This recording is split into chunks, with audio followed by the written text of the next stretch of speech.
pesawat yang rutin dipakai oleh Presiden Prabowo itu adalah pesawat pribadi beliau sebelumnya. Sampai hari ini itu yang beliau pakai, yang tulisan bawahnya itu, kalau untuk berekspresi itu kan hak konstitusional warga negara.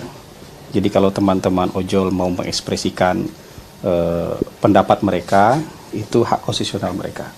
Tentu kita menghimbau supaya tidak terganggu kebutuhan dan kepentingan masyarakat, itu kita menghimbau seperti itu. Dan tadi kita juga mendapatkan informasi dari Kementerian Perhubungan bahwa mereka sudah melakukan dialog, mereka melakukan media briefing ya untuk mengatasi ini, dan dari Kementerian Perhubungan pada prinsipnya terbuka untuk mendiskusikan harapan dan aspirasi dari teman-teman ojol ini. Hari ini kayaknya baru saja selesai itu. Barusan selesai mereka melakukan juga media briefing dengan teman-teman media. Jadi dari Kementerian Perhubungan cepat responnya.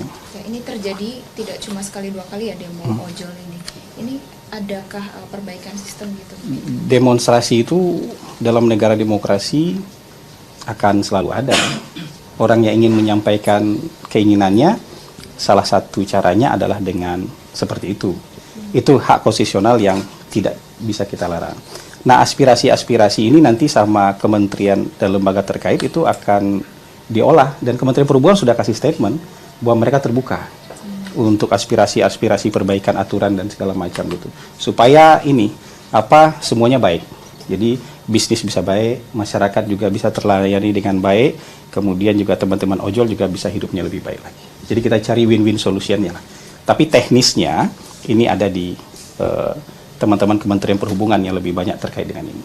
Pak, soal janji Presiden nggak nyapres lagi Pak, kalau kinerjanya gagal, apa indikatornya dan apa makna janji Presiden tersebut Pak? Itu yang di acara Tidar. Itu yang di acara Tidar.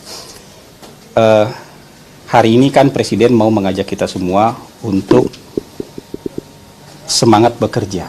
Semuanya dirangkul untuk bisa bekerja untuk merealisasikan janji-janji ketika masa kampanye kemarin. Ya, ada Astacita, ada 17 program prioritas, ada 8 program hasil terbaik cepat, dan sebenarnya ada lebih banyak lagi program-program yang ada dalam buku visi misi ketika kampanye. Jadi Presiden mengajak kita semua nih, hari ini sama-sama, semua pendukung Presiden, ayo kita kerja mewujudkan janji-janji ketika masa kampanye kemarin. Nanti soal politik itu ada waktunya. Nah, bukan sekarang waktunya mikirin politik, kira-kira Presiden mau bilang kayak gitu. Dan waktu mikirin politik ada nanti waktunya. Tapi sekarang waktunya kita semua kerja nih. Buktikan dulu apa yang kita janjikan kepada masyarakat itu bisa terrealisasi, bisa terwujud. Jadi tunjukkan prestasi lah. Nah, gitu. Jadi Presiden mengajak semua pendukungnya, semua anggota kabinetnya, hari ini tunjukkan prestasi dulu untuk mewujudkan janji-janji pada masa kampanye dulu. Kalau urusan politik adalah waktunya nanti, menjelang pemilu adalah urusan politik nanti waktunya, kan kira-kira begitu. Bapak izin Pak, mungkin klarifikasi penggusuran SLB Pak di Pajajaran Badung Pak, ini kan dinarasikan untuk digusur dan diganti sekolah rakyat Pak, mungkin bisa klarifikasi dari pemerintah Pak seperti apa? Sebenarnya kan pemerintah sudah berikan klarifikasi, Kementerian Sosial, pemerintah Provinsi Bandung Provinsi Jawa Barat sudah memberikan pernyataan yang tegas bahwa tidak digusur, tapi kawasan itu sedang dibangun ulang. Jadi kalau kawasan itu dibangun ulang nanti menjadi sebuah sekolah inklusif. Jadi sekolah rakyat ada di sana, SLB juga ada di sana. Sekarang SLB itu ketika masa dibangun, tentu SLB itu harus dicarikan tempat yang baru untuk sementara, ingat itu sementara. Tapi memang perlu kita kawal nih teknisnya di lapangan. Pemerintah minta tempat relokasi sementara pun harus layak, harus bagus, harus bisa mendukung kegiatan anak-anak spesial ini, anak-anak berkebutuhan khusus yang bersekolah di sana. Jadi bukan tempat darurat gitu, tapi tempat yang juga layak untuk mereka bisa sekolah di sana. Jadi walaupun itu sifatnya sementara, tetap harus dengan kondisi yang layak bagi mereka. Lokasinya sudah ditentukan Pak?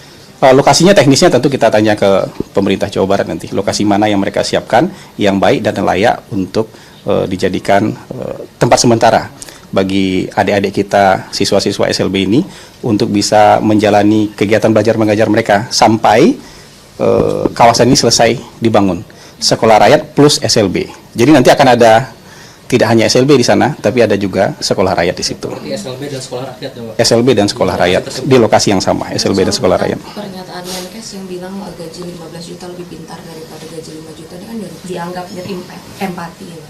Ada tanggapan nggak? Bisa ditanyakan kepada Pak Menteri Kesehatan nanti kayak gitu. Kan saya nggak bisa membahas pernyataan satu persatu ya. Bisa ditanyakan ke Pak Menteri Kesehatan nanti. Bang Hasan, PDIP itu minta kadernya untuk menyelaraskan program dengan pusat, tapi tetap kritis untuk check and balances. Istana menanggapinya gimana? Ya bagus itu ya. Jadi ada arahan untuk kepala daerah untuk menyelaraskan program pusat dengan pemerintah di daerah itu justru sangat bagus ya. Jadi kita optimis justru malah nanti akan nyambung nih program-program dari pusat dengan program-program dari daerah itu akan nyambung. Nah kalau kritis kan ada ranahnya di DPR ya, maksudnya itu tuh tidak bisa kita anggap sebagai sesuatu hal yang buruk yang kritis itu. Yang kritis di mana? Di DPR kan ada kader-kader partai juga dan mereka bisa melakukan pengawasan, mereka bisa melakukan pemantauan supaya program-program yang memang dijanjikan ini bisa terlaksana sebaik mungkin. Jadi kalau pemerintah itu kan dari atas sampai ke bawah itu kompak. Tempatnya kritis itu adalah di DPR. Nah, jadi kalau yang di DPR mau kritis kan nggak apa-apa, sah-sah saja gitu. Jadi kira-kira begitulah. Saya rasa ini positif itu. Untuk pergantian pesawat presiden Pak mungkin ada makna tersendiri Pak atau seperti apa? Oh, diulang lagi ini. Ini terakhir ya. Terakhir ya. Soal Jaksa Agung ada yang infoin katanya mau di reshuffle, itu benar? Saya belum bisa kasih pernyataan soal itu tuh. Nanti ini aja. Saya nggak bisa kasih pernyataan lah soal itu ya. Soal itu kan nggak jelas sumber informasinya gitu. Jadi menanggapi yang sesuatu yang nggak jelas itu saya ini. Tadi yang soal apa? Pesawat presiden. Diulang lagi. Ini pesawat yang rutin dipakai oleh Presiden Prabowo itu adalah pesawat pribadi beliau sebelumnya. Sampai hari ini itu yang beliau pakai, yang tulisan bawahnya itu PKGRD. Sementara kan sebelumnya sudah ada pesawat kepresidenan. Yang apa ya? PK001 ya. Lambungnya apa tuh yang di bawah itu? Ada pesawat kepresidenan sebelumnya yang lebih dominan merah, kemudian sekarang disamakan cat dan desainnya.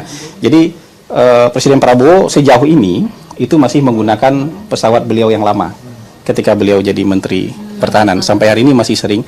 Nah, pesawat ini disamakan desainnya supaya jadi pesawat cadangan.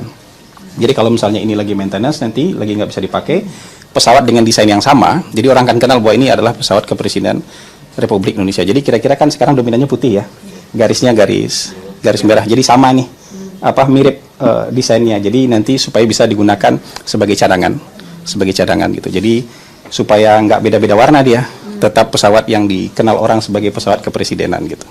Kira-kira begitu. Itu kan maintenance biasa aja ya. Kalau teknis gitu saya mungkin nggak terlalu tahu gitu.